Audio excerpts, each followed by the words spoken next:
Memphis Success, Episode 7 with Steve Phipps. It's a mindset of realizing that until it's a done deal, it's not a done deal. Want to be successful in business? Listen to Memphis Success, the voice of Memphis entrepreneurs. Be prepared to be challenged and inspired to dream big and take immediate action now.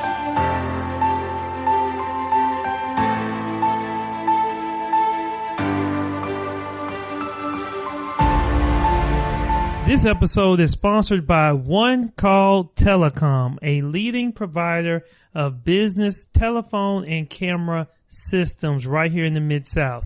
And as my business grew, we started to miss several phone calls from potential clients with our basic phone line service. But I had a friend refer me to One Call Telecom. They installed a complete phone system in my office, and now we don't miss any potential client calls. If you're having problems, call them now at 901-729-3333 and mention Memphis Success. Now let's get to the show.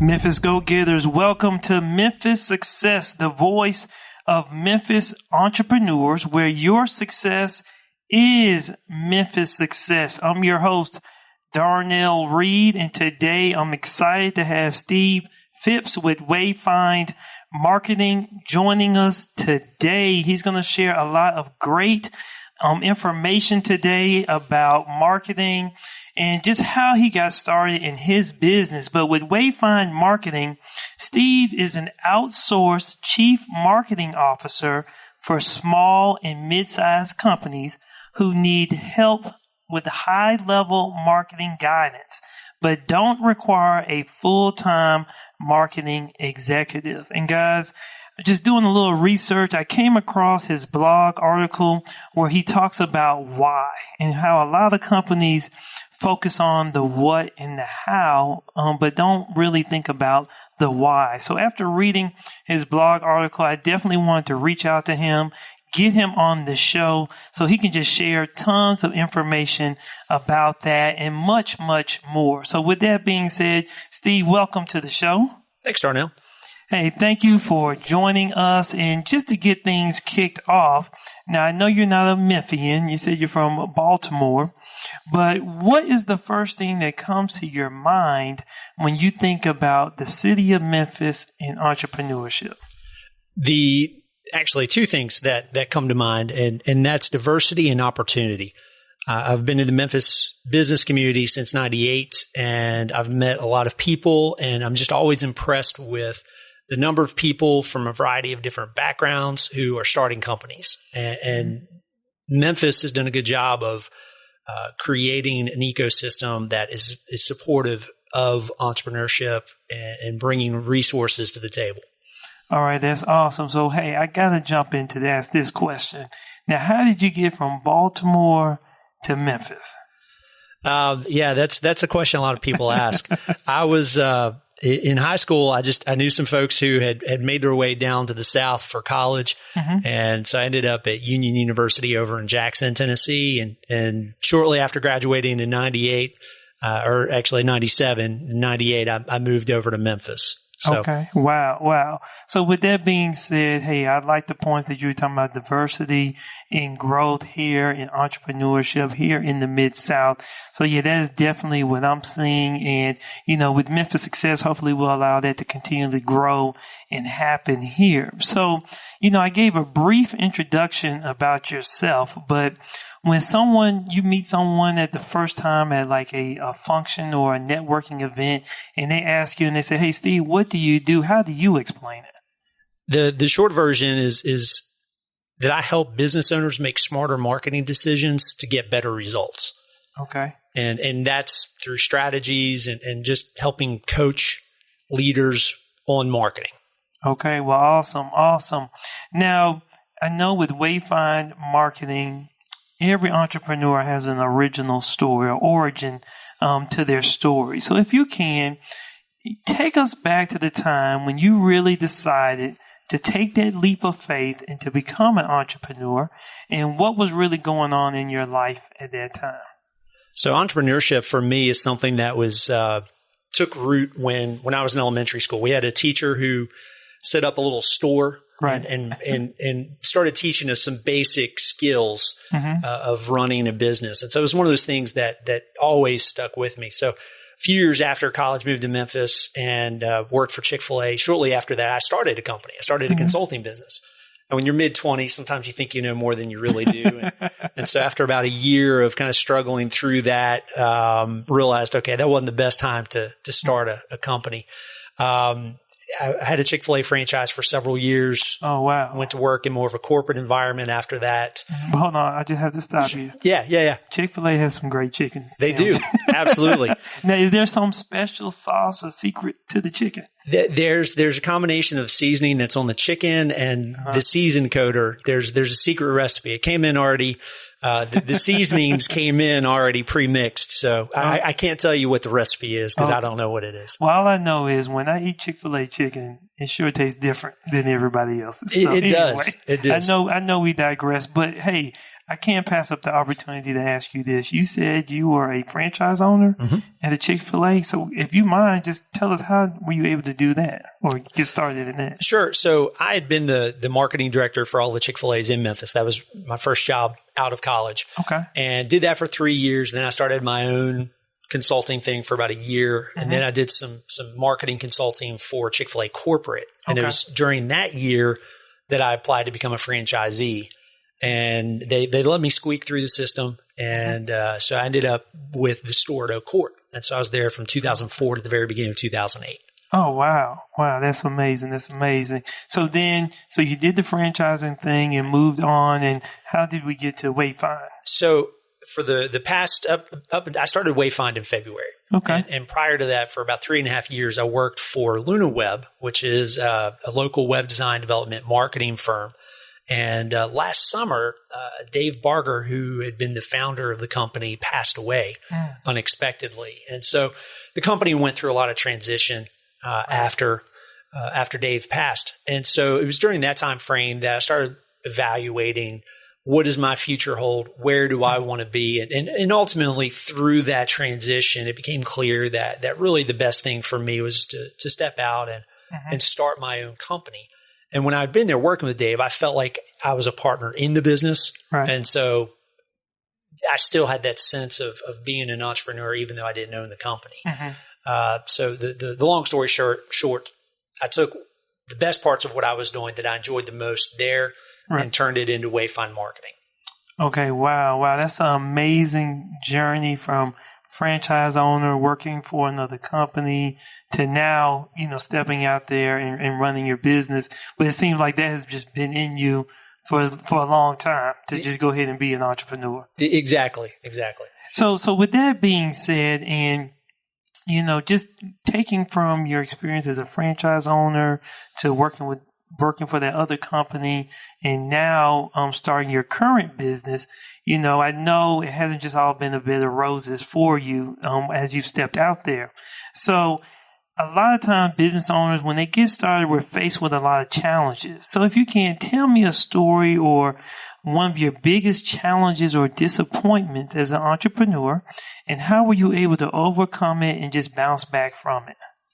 So I think when you first step out, so I'm going to go back to when I started my first consulting company back in the 2001, 2002, right around that time frame, is it's easy sometimes to step out and with rose-colored glasses. You think everybody's going to sign up and become a client, right? And you think you've got a lot of great things to offer, and you very well do, or hopefully you do, but the realization that it was going to be a lot harder than I expected. So it was a little bit of that, just that learning curve that I was going to have to work really hard, and that there were going to be a lot of people who were going to say no.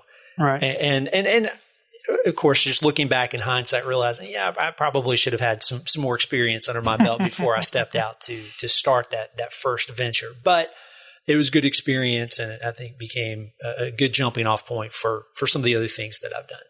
Right. So was there one time, and I can recall just in my business starting off, and, there were people I knew who didn't needed the service, but ended up going somewhere else. But then there were people that I did not know who worked with me initially. So just going back for some of those disappointments, were there areas or situations where you thought like, hey, well, I thought since we had this relationship or whatnot that, hey, I was going to be able to get that business, or something that you really thought you had made some connections and it really didn't work out for you? Yeah, well, that's something that I think continues to happen, just in the nature of what I do. And, part of the sales process is just having the understanding that there are going to be things beyond my control. I can make the best presentation. I can give all the right reasons why what I do makes sense for someone, but inevitably something else is going to happen. The company is going to shift priorities, or they change personnel, any number of things that ultimately either delay it or just completely take it off the table. So how have you just kind of dealt with that? Was there just a mindset that you said, hey, I just know this is how business works, or how have you been able to deal with that? I've kind of looked at it two ways. One is evaluating, is there something that I could have done differently? Is there something that information I could have given, questions I could have asked? Did I do all my due diligence? So if there's something there in my control that I could have done differently, then that just becomes a learning point for the future. If I can't address it there immediately, if it's already past opportunity there. The other thing is just it's a mindset of realizing that until it's a done deal, it's not a done deal. Right. It doesn't matter how good of a connection I have with that person. There's always that possibility, and it's nothing personal. It's just the way business works. Right. That kind of reminds me of when you say you got to make sure it's a done deal. That kind of I'm an NBA junkie, and so I just recall when was supposed to go to the Mavericks, and Mark Cuban thought it was a done deal, but hey, it wasn't until he actually signed on the dotted line and all of that was done. Exactly, and not just a signature on the dotted line, a signature on the check. Right. And actually, somebody I was talking to a couple of weeks ago, we were talking about that, and his comment was, well, it's not even when there's a signature on the check, it's when the check clears. Yeah. That's when it's done. That's when you can breathe that sigh of relief and go, okay, it's a done deal. Well, awesome. So with that being said, I refer to this area as our big shift moment in our business. So, through the course of several businesses that you've been involved with, can you just take us to the moment in time when you had experienced or learned something new that really helped shift the business to another level? So a moment for me, it was a moment of clarity. And that was when I was beginning to put my business plan together for Wayfind and thinking exactly, what is it I want to do?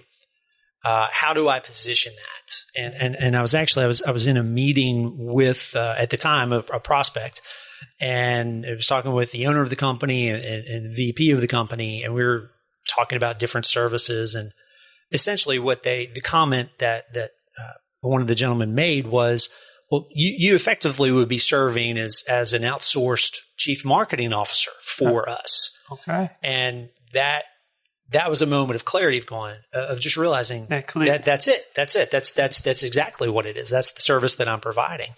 And so a little bit more research and began to see that is an up and coming business model, an opportunity, the outsourced executive, not just a CMO, but other C-suite positions that can be outsourced. Okay. Wow. Okay. Well, that's awesome. I mean, definitely, you always hear you need to hear from the customer, and the customer will probably tell you exactly what you need to know.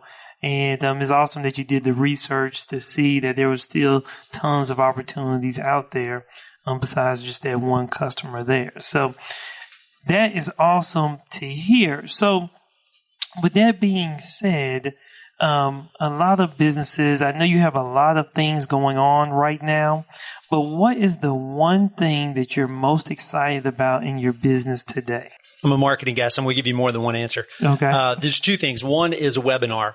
idea, business model. One of the things I'm looking into right now is how I can take what I'm doing, turn it into a repeatable system that I can share, create effectively a product that I can then market and where it gives me the opportunity to work with more people than what my time allows now. Okay. And so leveraging that technology, creating media, videos, etc., that business owners can use to help think through the whole marketing process. Okay. So that's one thing. So that's something I'm So you plan to kind of kick up the webinars series and so forth? Okay. Exactly. And so using it as a marketing tool as well as a product, basically. Okay. And so the second thing is a workshop series that I'm involved with. I'm working with 3 other gentlemen who are, we've created this workshop series to help business owners, marketers, salespeople improve their marketing. So we're taking a look. In fact, the first workshop was today at the Crescent Club, and we're going to be doing another one in October and another one in November. Okay. And just talking about who your customer is. Today, the other presenter was a marketing research guy. And so it's talking about how do you get to know your customers? What are questions that you can ask? And so you can make good decisions. Right. We're talking about technology and marketing tools next time, marketing automation.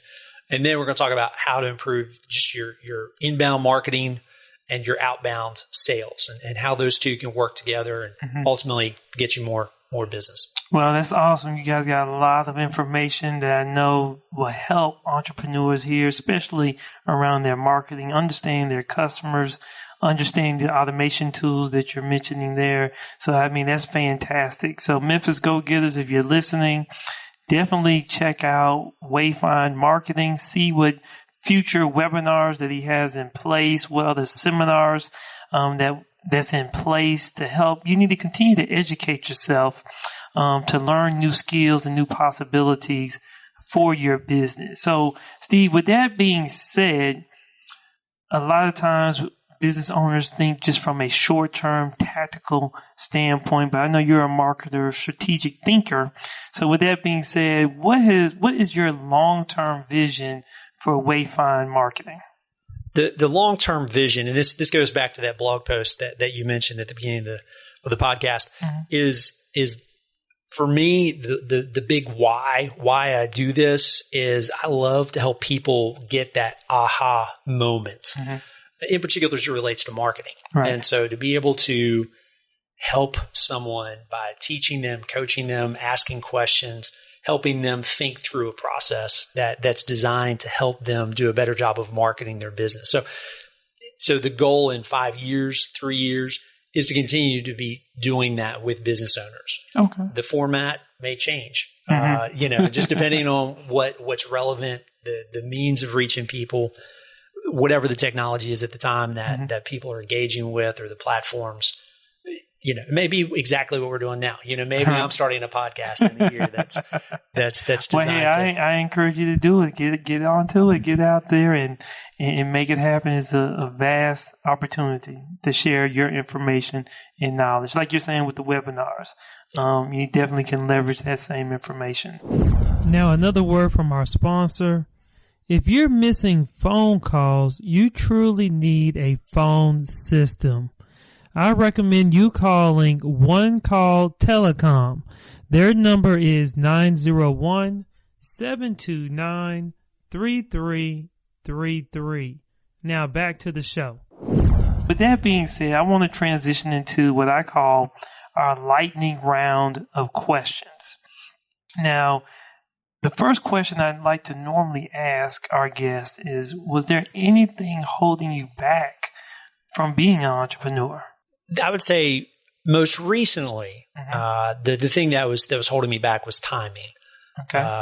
When I was working with Dave, it felt like I had good input. So I felt like I had control and influence over the direction of the company. So the desire for entrepreneurship at that time was somewhat satisfied. So, but it was timing, and just the beginning of this past year was the right time to jump out and launch a new venture.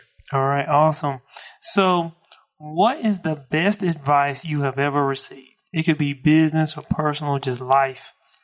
Well, I'm going to go back to the New Testament on this, but effectively it's treat people the way that I want to be treated. Okay. I always talk to people about Memphis being the smallest big town that you can be in, and just because of how interconnected people are, and so I think that advice is just good practical advice for life anyway. Mm-hmm.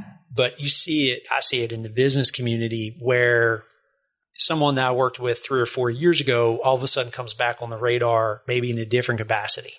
So there's so many ways that our paths will cross that it just makes good business sense to treat other people with respect and kindness and courtesy and not to mess people over. Right. Because inevitably you're going to come across that person again. and from a self-serving standpoint, you never know. That person may be the decision maker that you're trying to sell something to somewhere down the road. Right. And so it makes good business sense, makes good life sense. Right. You know, they always say never burn bridges. You know? Exactly. So with that being said, what do you read, watch, or listen to that keeps you inspired and motivated? One thing I try to read it consistently is the Bible. Just good, practical, timeless advice and spiritual guidance. But then also, I've got 4 kids, so there's not a whole lot of downtime for reading. But I do get a fair amount of time in the car. So I've been listening to some audiobooks. I have an Audible subscription. Okay. And so most recently, just finished going through Start With Why by Simon Sinek. When I do have some time to actually read, I've a couple of the books that are on the Kindle are Duct Tape Marketing, the 4-Hour Work Week. That was another one that I went through on. I enjoyed the Tim Ferriss book. I definitely enjoyed it as well. Some good, I don't know that I'll ever be able to cram my business into 4 hours a week, but there's some really good takeaways there in terms of managing time, some of the principles that go along with it. And right. To be more efficient. So Memphis Go-Getters, if you visit memphissuccess.com and you look for Steve Phipps, I will have a list of all the books that he is mentioning, where you'll be able to just review those books from the show notes page for this show. So, yeah, definitely. I didn't mean to cut you off. Were there other books? I mean, you were just rattling them. I'm not sure if I mentioned this one already, but there's one called What's the Future of Business, which is by Brian Solis. That's another good one. That's just for businesses in general, just to have eyes wide open about how people behave differently. They buy differently, in part because of what technology enables, mobile, the web, social media, etc. Right. And then another one that's on my, I think it's the next one I'm about to start on Audible is Blink. So looking forward to jumping into that. Is that one. Malcolm Gladwell? Yeah. Gladwell. Okay. Awesome. Yeah, I haven't had a chance to read that one, but hey, those are a list of fantastic books. I think there's a few that I've read, but I'm definitely going to check out some of those that you're mentioning there. So with that being said, and this is more of a productivity question, but is there a certain online website, application, or tool that just helps you become more productive? Sure. I want to share 2 tools. One that a lot of people have probably heard of is Evernote. Evernote, right. I've been using that for about 5 years. Okay. and I'd be lost without it. And that's just great for keeping up with thoughts and ideas and meeting notes and any number of different things. And the other one is, it's a reporting dashboard that I highly recommend for business leaders. It's called Cyfe, and it's CYFE.com. Okay. And it's a monthly subscription, but it lets you pull in information from QuickBooks, from Google Analytics, from dozens of different sources. And so it gives business owners an opportunity to create a dashboard where you can see some of those key metrics in a glance. Okay. Awesome. That's awesome. I've heard of Evernote, but I never heard of the other one. What's it called again? I think it's pronounced Cyfe. I may be wrong on how you pronounce it, but it's CYFE.com. Okay, awesome. Those are some great tools there. And kind of this is a piggyback on a question we asked earlier about what motivates you, but is there one book you would recommend for our listeners? I think you mentioned several, but out of those, if you were on an island and you just wanted one book. Well, if I was on an island with one book, and hopefully there's some other people there to start a business with, but The book that I would recommend, that's at the top of my recommendation list right now, is Start With Why by Simon Sinek. Okay. And you mentioned the blog post that I wrote a little while back. And the basic idea of the book is companies and individuals who have a very strong why, a belief of why they're doing what they do, something beyond I'm starting a company to make a profit. Well, that's a given. People don't go into business to lose money. At least they don't last for very long if they do. So his basic premise is that could become a differentiator. When you know what you believe as a company, then that can create loyalty with customers and prospects who believe similar things. And he gives a really good case study. And he goes back, the book was written in 2009. So he compares Dell to Apple and how Apple has a very strong why, that they're always about innovation. That it's not just about computers, because you can see they went into the music industry with iTunes and they really revolutionized things there, the iPhone, the iPad, etc. In my opinion, I think they've lost some of that since Steve Jobs passed away. Because he embodied that. Right. But the contrast that Sinek makes is with Dell, who really focuses on the what and the how. We build computers. Well, Apple is much more about, it's not just building computers. It's about a movement. And you see that because you see the loyalty that people have to Apple. Right. So to any Apple fans, I'm sorry if I just upset you, but anyway, so I think that's for businesses, yes, marketing tactics and strategy are absolutely important, but having that core, here's why I'm doing what I do. Right. Like for me, it's the why is because I love helping people get to that aha moment. I'm wired to be a teacher. And so I love teaching people and helping coach people to get that moment. So that's what drives me. And everybody's got their own why. And I think you've got a great why for Memphis success and for what you're doing to inspire and motivate people. Right. Well, yeah, that's definitely important. I mean, there's going to be times when you have those rejections and you got to fall back on, well, why am I really doing this? Why am I going to overcome those challenges and hurdles that you're going to face as a business owner? And if you can't fall back on the why, you're going to stop. You won't pursue it. But if you are clear, like you're saying, on why you're going to continue to push forward, overcome these challenges, overcome these rejections, because you see a bigger vision for what you're doing and what the purpose of it is, that's going to push you forward. So that's definitely awesome. Once again, I will have on the show notes page for this episode a link to that book. Why? And I'm sorry, what's the author's name again? Simon Sinek. Simon Sinek. Okay. Sinek. Well, awesome. So what is your favorite success quote? This goes back a few years. This is Theodore Roosevelt. It's a little long, so okay. But it's good. It is not the critic who counts, not the man who points out how the strong man stumbles or where the doer of deeds could have done them better. The credit belongs to the man who is actually in the arena, whose face is marred by dust and sweat and blood, who strives valiantly, who errs, who comes short again and again, because there's no effort without error and shortcoming. And it goes on a little bit after that, but it's a great quote, because I think that's a good summary of entrepreneurship. It's getting in the arena and right. You know what? If you step into entrepreneurship, you're going to fail. It's not an if, it's a when. Right. And you're going to get dirty. You're going to get knocked down and it's going to get ugly sometimes. Right. And a lot of times, just to kind of piggyback on that, I always hear overnight success. Well, I've always heard it takes several years to become an overnight success. So as you're mentioning, you're going to get in the ring and it's going to get dirty. But you got to continue to fight through it if you really want it. And if you know your why. You see how we're kind of tagging it all together. Yeah, absolutely. Now, I will say about the why, there are a lot of people who have great whys, but then they don't have strong hows and what's, because that's one of the things that Sinek points out in his book is you have to have a compelling why. But if you don't have a compelling, if you have a compelling why, but then you don't match that up with good processes and good communicating, good messages, good processes, etc., good people around you, then a good why is not necessarily going to create a successful business. You've got to have all of it. All right. That's true. That's very true.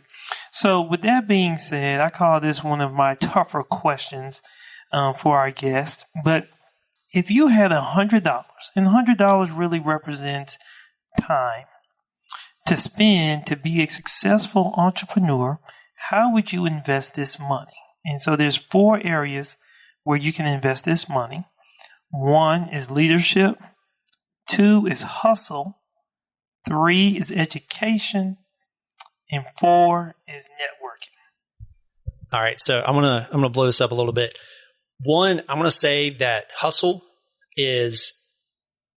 got to happen for the other 3. Okay. I think when you step into the arena, you've got to be ready to hustle. You got to be ready to get out and bust it. And from a leadership standpoint, I think you got to spend, say a quarter of your time there. And that's leadership development. That's if you have employees, working with them, engaging them, leading well, knowing what your why is, communicating that clearly, making sure that you have people to help you with the how and the what. Mm-hmm. Education, I put that at another quarter. And then networking, again, depending on the nature of what your business is. For me, networking is a huge part of business. Mm-hmm. And networking, put that at about, I'd put $50 there. Okay. So that was. So 25 on leadership, 25 on education, 50 on networking, and hustle is got us around all of that. Okay. So 100 to hustle. And then they overlap because part of the networking is not just about networking with prospects, but potential referral sources. Right. That's networking with potential mentors and people who can help you with your leadership and can be a source of education. So there's definitely a lot of overlap there as well. Okay. Now, a last couple of questions that I have for you is, in hindsight, once again, I'm a sports junkie and I watch Sports Center on Mondays. So Mondays, it's called the Monday quarterback. And so in hindsight, are there some things you wish you would have known before you started your business? Yeah. I would say one thing that I wish I knew when I started is that I didn't know as much as I thought I knew. and thinking back to when I first started a while back, I've again been in the business world since '98 and have had some tough lessons through that process. And so one of the things that I've learned is that I can say without shame that I don't know as much as I think I do sometimes. And I always need to learn more. And the other thing that's just more of a practical thing is networking. It is getting out and being diligent just to continually meet new people because you never know where there's going to be opportunity either to help someone else or for them to help you, and just continuing to meet new people and not always with the intent of, okay, I'm going to meet with you because I want to give you a proposal, but just genuinely sitting down and say, hey, tell me about what you do. Is there a way that we can help each other and just go from there? Be intentional about it, be strategic about it, but also not always be focused about what can I get out of this? Right. Awesome. So with that being said, what does Memphis success or success in Memphis business-wise, city-wise, however you want to think about it, but what does Memphis success mean to you? To me, it means our community working together, celebrating victories, coming alongside of each other when things don't work out, and helping encourage each other and move each other forward as opposed to blaming and casting stones. And so I think just looking for ways that we can encourage and inspire each other and just making Memphis better. Well, awesome. That's a great answer. So with that being said, Steve, is there any last words of advice? And if you can, also tell our audience how they can learn more about you and your business. I would say one last word of advice, and this actually comes out of the workshop that we did this morning, is be willing to ask tough questions. It's easy sometimes as business owners to make assumptions. We can make assumptions about ourselves, about our company, about our employees. We can make assumptions about our customers or prospects. And sometimes it's easier to just go with our assumptions because we really, at heart, we're kind of scared to get what the real answer is. But when we ask those tough questions, when we ask questions that are going to give us answers that maybe we don't like, but we still need to hear, that helps us ultimately move forward, because then we're working with truth. We're working with reality as opposed to the way we wish things were. So ask the tough questions and don't be afraid of the answers. And as far as how people can get in touch with me, my website, which is wayfindmarketing.com, WAYFIND marketing.com. You can find me on LinkedIn. Just search for me, Steve Phipps in Memphis. You can Google me, Steve Phipps, Memphis, and my Twitter, LinkedIn, and a few other things will probably pop up. If you don't put Memphis, you'll end up with a professional arm wrestler named Steve Phipps or a corrupt politician somewhere in Oklahoma. So you got to put the Memphis on there. And that's PHIPPS. All right. Awesome, guys. Once again, if you visit memphissuccess.com, look for the show notes page, look for Steve Phipps. We will have all of his information on that page, where if you want to reach out to them through social media and so forth, you'll be able to find all his information right there. Once again, also sign up, become a Memphis go-getter, get all of our latest updates about interviews that we've done, a lot of the tools and guides that we will share. Also, if you can go to iTunes and rate and review our show, it'll be very much appreciated. And, always looking for feedback on how we can improve the show and get you the information that you need. And as always, Memphis Go-Getters, dream big, take action, and make money. Thank you for listening to Memphis Success, the voice of Memphis entrepreneurs. Sign up now at memphissuccess.com to become a Memphis Go-Getter and receive all the latest information and free gifts. Because your success is Memphis Success.